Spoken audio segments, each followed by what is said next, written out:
Welcome to Fear and Greed Summer Investing Series, brought to you by Vanta, specialists in compliance-led growth. I'm Sean Aylmer.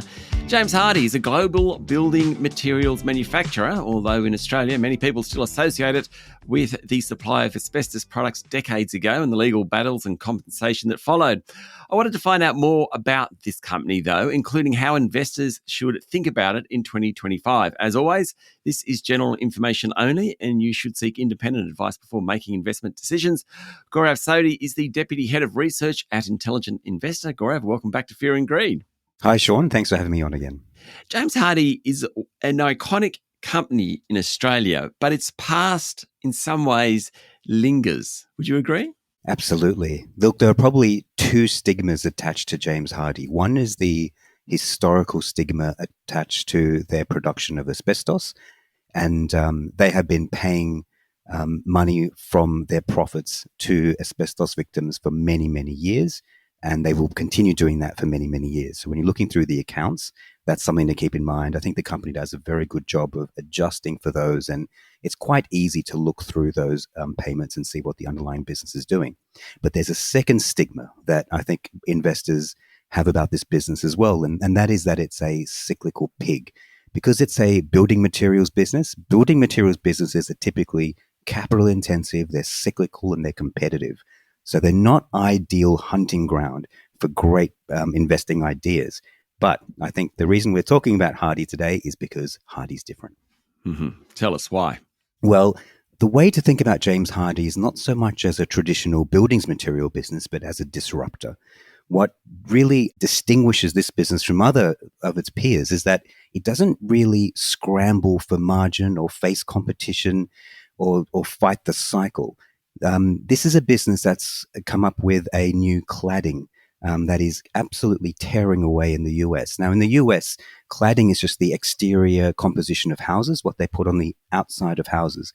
In Australia, we're used to having high quality materials like brick or gyprock on the outside of houses. In the US, they've sometimes had leather, a cardboard material, really low quality cladding materials. And James Hardie has introduced fiber cement, which is a relatively cheap alternative, but an infinitely better quality alternative.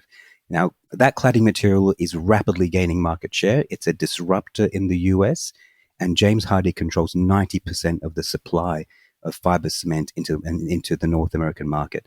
So I view this as not so much as a cyclical competitive business, but as a disruptive business. And the returns are commensurate with a disruptive business. Hardie's typically generates returns on capital around 20%, unheard of in this industry. And cash flows have sort of tripled over the last 10 years. Margins have expanded, revenues have grown. This looks like nothing like a traditional buildings materials company when you tear it down. It actually looks like a high growth, high quality business. And we treat it as such. Management of Hardie's?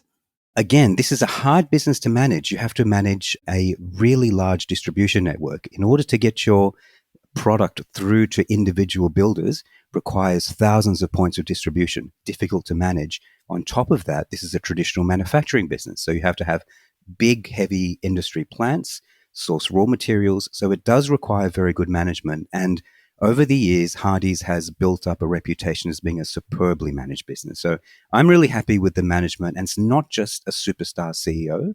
We've seen successive waves of CEOs come and go at Hardie's, and they've all been good quality.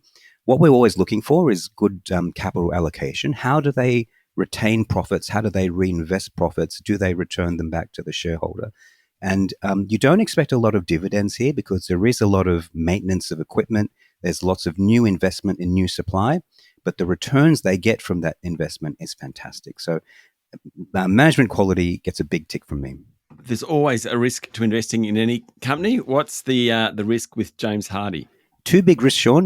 The first is that this remains a cyclical business. Now, this is not a boom and bust stock the way other building materials businesses are, but we certainly see that margins and revenues expand in the boom and they contract in the bust.